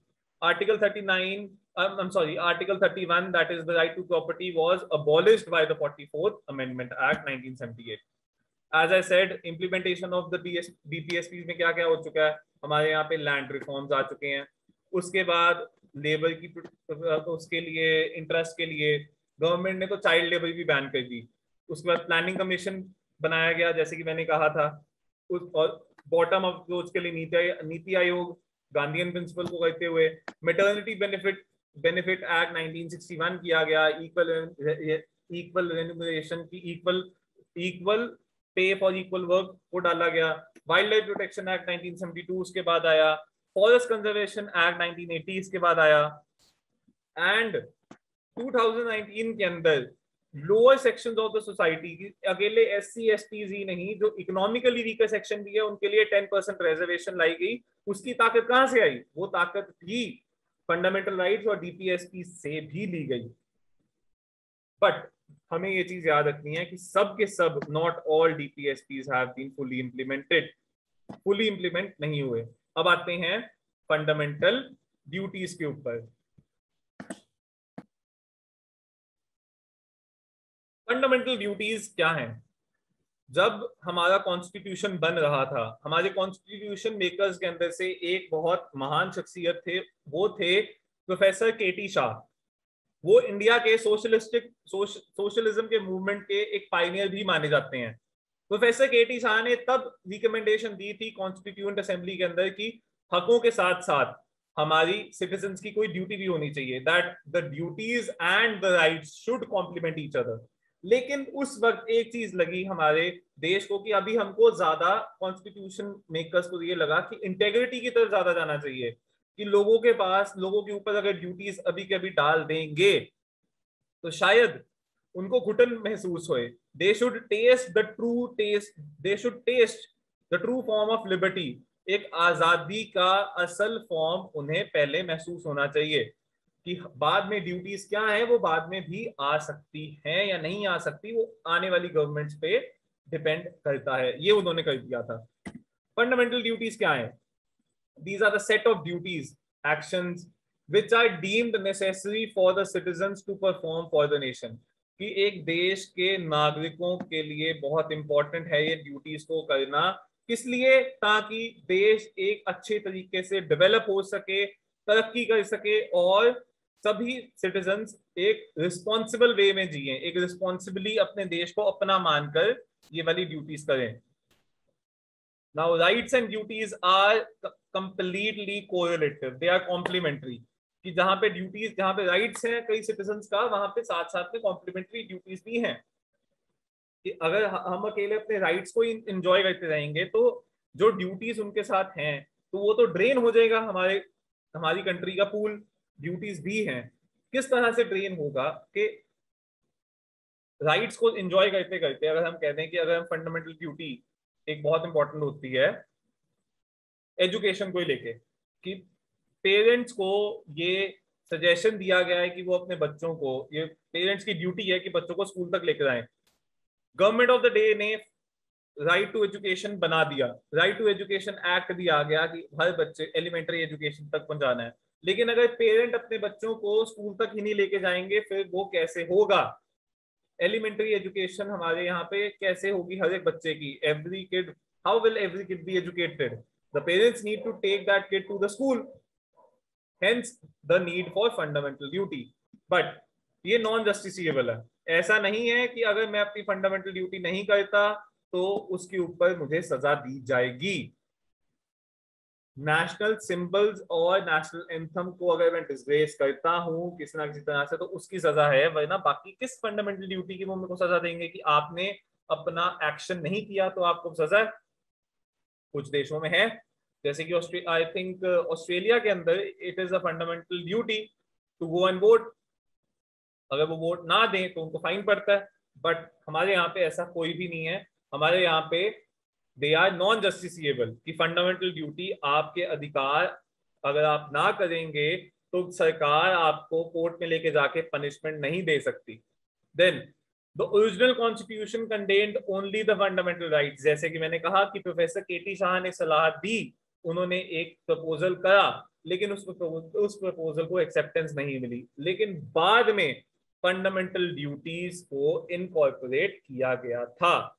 स्वर्ण सिंह कमेटी जो 1976 में ही बनी थी, उन्होंने इस चीज की रिकमेंडेशन दी फंडामेंटल ड्यूटीज में क्या क्या होना चाहिए। और 42nd कॉन्स्टिट्यूशनल अमेंडमेंट, जिसने पता नहीं कितने ही फंडामेंटल राइट्स के साथ इधर उधर खेला, कितना ही बीपीएसपीस को ऐड किया, और पता नहीं कितने ही काम किए। 42nd कॉन्स्टिट्यूशनल अमेंडमेंट को तो हम सब मिनी कॉन्स्टिट्यूशन ही कहेंगे। उन्होंने फंडामेंटल ड्यूटीज को भी ऐड किया गया। पार्ट 4A, पार्ट फोर कौन सा है? पार्ट 4 है हमारा डीपीएसपी का, लेकिन पार्ट 4A है फंडामेंटल ड्यूटीज का। एंड इसके लिए सिर्फ एक ही आर्टिकल इंसर्ट किया गया, 51A। फाइनली 2002 के अंदर, एक मिनट, 1976 के अंदर 42nd कॉन्स्टिट्यूशनल अमेंडमेंट के द्वारा 10 फंडामेंटल ड्यूटीज को इंप्लीमेंट, 10 फंडामेंटल ड्यूटीज को लाया गया था। 2002 के अंदर 86th कॉन्स्टिट्यूशनल अमेंडमेंट द्वारा एक और फंडामेंटल ड्यूटी को ऐड किया गया।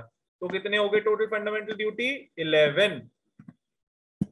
Now the features of fundamental duties, ये मॉरल ड्यूटीज हैं एंड ये सिविक हैं।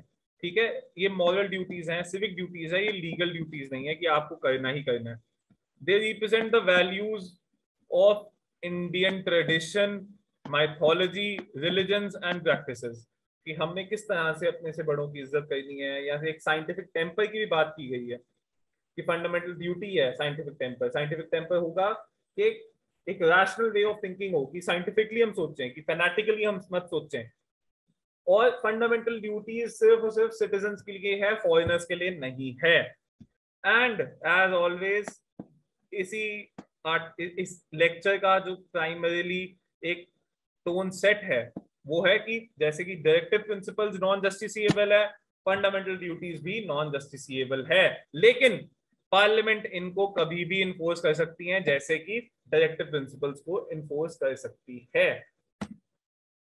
क्रिटिसिजम्स क्या है, या क्रिटिसिजम्स एक सिंपल सा है कि आप चाहे मानो चाहे ना मानो कि इंपॉर्टेंट जो फंडामेंटल ड्यूटीज होनी चाहिए थी, जैसे कि ऑस्ट्रेलिया के अंदर कास्टिंग ऑफ वोट की ड्यूटी है, वो नहीं ऐड की गई। ना ही टैक्सेस को पे करना एक ड्यूटी है, ना ही फैमिली प्लानिंग, जो हमारे देश की जनसंख्या अब इतनी ज्यादा हो चुकी है, उसके रिलेटेड भी कोई फंडामेंटल ड्यूटी नहीं इनकॉर्पोरेट की गई। और कुछ ऐसे अल्फाजों का इस्तेमाल किया गया जैसे कि नोबल आइडियल्स, कॉम्पोजिट कल्चर, जैसे मैंने पहले कहा था साइंटिफिक टेम्पर, इन सब का कोई मीनिंग नहीं बताया गया, स्पेसिफाई नहीं किया गया मीनिंग हर एक इंसान के लिए अलग हो सकता है, क्योंकि डिफरेंट डिफरेंट इंटरप्रिटेशंस है। नोबल आइडियल्स जो मेरे लिए हैं वो शायद आप सब लोगों के लिए अलग अलग होंगे, as simple as that. Plus judicial enforcement की बात यहाँ पे कहीं पे भी नहीं की गई, और जबकि जुडिशियल एनफोर्समेंट स्वरण कमेटी ने सजेस्ट किया था। This is the biggest criticism कि आपने लोगों को हक तो बेइंतहा दिए हुए हैं, लेकिन फंडामेंटल ड्यूटी उनको कोई भी, उनका कोई एक्शन, उसकी एक कॉम्प्लीमेंट्री ड्यूटी नहीं दी गई, और उसकी कोई लीगल बैकिंग ही नहीं है। Significance of fundamental duties, as I said, they are complementary to the rights. Serve as a warning against anti-national and anti-social activities. बात अलग है कि एंटी नेशनल एक्टिविटीज की डेफिनेशन जब लाई गई थी तब अलग थी, अब अलग है। The citizens are not mere spectators but active participants, लेकिन ये एक्टिव पार्टिसिपेंट्स ही एग्जैक्टली नहीं बने, क्योंकि लीगल इसके पीछे बैकिंग नहीं है। They should have been justiciable, then we could have said truly that they are active participants. Moreover, they help the courts in examining and determining the constitutional validity of a law. कि कोई भी अगर कानून लाया गया, उस कानून की वैलिडिटी का क्वेश्चन उठा, उस क्वेश्चन वैलिडिटी के ऊपर ये कहा जा सकता है कि सिंस एक कॉन्स्टिट्यूशनल फंडामेंटल ड्यूटी है इसी रिगार्डिंग, तो ये लॉ वैलिड है या नहीं है, उसके ऊपर क्वेश्चन एंड डेलिब्रेशन हो सकती है। They are enforceable by law. Hence, the Parliament can provide the imposition of appropriate penalty or punishment for failure to fulfill any of them. जैसे कि कुछ किया भी गए थे, जैसे कि कुछ इन्फोर्स इन द सेंस कि नेशनल मॉन्यूमेंट्स एक्ट या फिर जितने भी नेशनल सिंबल्स वगैरह को लेके रिस्पेक्ट या डिसरिस्पेक्ट है, उसके रिगार्डिंग उन्होंने इन्फोर्स किए हैं। स्वर्ण सिंह कमेटी ने रिकमेंडेशंस की जो इनकॉर्पोरेट नहीं हुई, सबसे पहली तो थी कि पेनल्टी होनी चाहिए थी जी, गवर्नमेंट ऑफ द डे ने इसकी पेनल्टी नहीं लगाई। और कोई भी कानून नहीं बनाया कि अगर कोई, उन्होंने सजेशन ये भी दी थी कि अगर पेनल्टी डालती है गवर्नमेंट तो उसको जुडिशियल रिव्यू के एम्बिट में नहीं लाया जाएगा, ये उन्होंने सजेशन दी, लेकिन जब कोई पेनल्टी ही नहीं आई तो जुडिशियल रिव्यू के एम्बिट में कैसी आते। थर्ड है ड्यूटी टू पे टैक्सेस, भी फंडामेंटल ड्यूटी में उन्होंने सजेस्ट किया था इनकॉर्पोरेट करने के लिए, लेकिन ये भी गवर्नमेंट ऑफ द डे नहीं लेकर आई थी, ना 42nd अमेंडमेंट के अंदर, ना 86th अमेंडमेंट के अंदर, ना अभी तक। ये हमारी फंडामेंटल ड्यूटी नहीं है। फंडामेंटल ड्यूटी एक ही है 51A, मतलब फंडामेंटल ड्यूटी वैसे तो 11 है, बट एक ही आर्टिकल के अंदर है 51A के अंदर। उसके अंदर जैसे जेनेरिक बातें की गई हैं, to abide by the constitution and respect its ideals and institutions, the national flag and national anthem. To cherish and follow the noble ideals that inspired the national struggle for freedom. To uphold and protect the sovereignty, unity, integrity of India.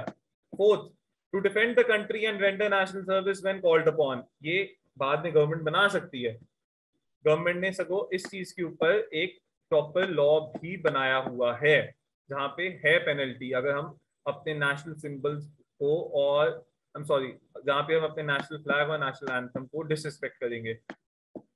Fifth, to promote harmony and spirit of common brotherhood amongst all the people of India, transcending religion, linguistic and regional मतलब कि हम सब all Indians are my brothers and sisters, ये वाली बात, fraternity वाली बात को बोला गया। Fifth, I am sorry, sixth, to value and preserve the rich heritage of country's composite culture. Composite culture बहुत इंपॉर्टेंट है कि सिंगुलर कल्चर नहीं, कि जो एक सबका, सभी धर्मों, सभी कम्युनिटीज का एक कॉम्पोजिट कल्चर है, उसको प्रिजर्व भी करना है और उसकी इज्जत भी करनी है। Seventh, to protect and improve the natural environment. अब इसके ऊपर तो काफी ज्यादा लॉज भी बनाए गए कि किस तरह से सिटीजन्स को अपने नेचुरल एनवायरनमेंट, फॉरेस्ट, लेक्स और इन सभी एनवायरमेंटली इंपॉर्टेंट जगहों को प्रिजर्व एंड प्रोटेक्ट करना है। अगर वो नहीं करते तो उस चीज पे उनकी पेनल्टी भी है, जैसे कि फॉरेस्ट कंजर्वेशन एक्ट 1980 में आया गया, वाइल्ड लाइफ प्रोटेक्शन एक्ट में डाला गया, and so on. As I said, to develop scientific temper and humanism and the spirit of inquiry and reform. Basically कहा गया कि भाई रैशनल इंसान बनो, तर्क के बिनाफ पे चलिए, धर्म के बिनाफ पे नहीं चलना चाहिए। ये अभी तक किसी भी तरह से इंप्लीमेंट नहीं किया गया। I, to safeguard public property and abjure violence. इस चीज के ऊपर भी, पब्लिक प्रॉपर्टी के रिगार्डिंग भी काफी ज्यादा लॉज बने हैं कि अगर एक मॉब इकट्ठे आकर पब्लिक प्रॉपर्टी को डिस्ट्रॉय करती है तो वो कॉम्पनसेशन और कहां से आएगी, कैसे लोगों की ये ड्यूटी इन्फोर्स कराई जाएगी, ये सब। जैसे रिसेंटली यूपी के अंदर जब हुए थे, उनके जितने भी बिल थे दंगों के, वो लोगों को उन सभी लोगों को डाल दिया गया जिनको आइडेंटिफाई किया गया कि दोस्त the people who created the nuisance are liable to pay for public nuisance. ये इन्होंने, चाहे ठीक या गलत वो तो एक पब्लिक ओपिनियन है, लेकिन ये किया गया। To strive towards excellence in all spheres of individual and collective activity so that the nation constantly rises a higher level of endeavour and achievement. कि हर एक काम अपना पूरा भरपूर तरीके से करें जिससे कि हमारा देश एक्सेलेंस की तरफ जाए, डेवलपमेंट की तरफ जाए, इंडिविजुअल और कलेक्टिव दोनों। एंड फाइनली, जो कि 86 कॉन्स्टिट्यूशनल अमेंडमेंट ने ऐड किया कि 6 साल से लेके 14 साल तक के बच्चों को पेरेंट्स का ये एक ड्यूटी है कि वो बच्चों को एजुकेशनल अपॉर्चुनिटीज प्रोवाइड करें। बर्मा कमेटी आई 1999 के अंदर, अराउंड 2000 के अंदर फंडामेंटल ड्यूटीज के ऊपर उन्होंने आइडेंटिफाई किया कि जो फंडामेंटल ड्यूटीज के ऊपर एग्जिस्टिंग लॉज बने हुए हैं, the prevention and insults of national honours already है। उसके बाद वेरियस क्रिमिनल लॉज हैं कि जैसे कोई न्यूसेंस करता है या अगर कोई एनिमिटी करता है उसके against. The protection of civil rights भी है 1955। इंडियन पीनल कोड है जिससे कि जैसे कि राइटर्स के अगेंस्ट है, और प्रमोशन ऑफ एनिमिटी अगर कोई करता है तो उसके अगेंस्ट है। आईपीसी में ऑलरेडी प्रोविजंस है। UAPA, unlawful activities prevention act 1967, ये बाद में बार बार आया है। रिसेंटली भी यूएपीए बहुत ज्यादा न्यूज में रहा है। वाइल्ड लाइफ प्रोटेक्शन एक्ट 1972 कि एनवायरनमेंट के लिए हमारे जितने भी एंडेवर्स हैं और सभी सिटीजन्स को एनवायरमेंटल फ्रेंडली होना चाहिए। ये था directive principles of state policy and fundamental rights. Both of them are non enforceable, but directive principles show a sense of direction to the government of the day, the state, while on the other hand, fundamental duties, they provide the direction on how to live, on how to promote brotherhood and promote fraternity, and how the citizen should admire to live in order to serve the nation. That would be all. Thank you so much.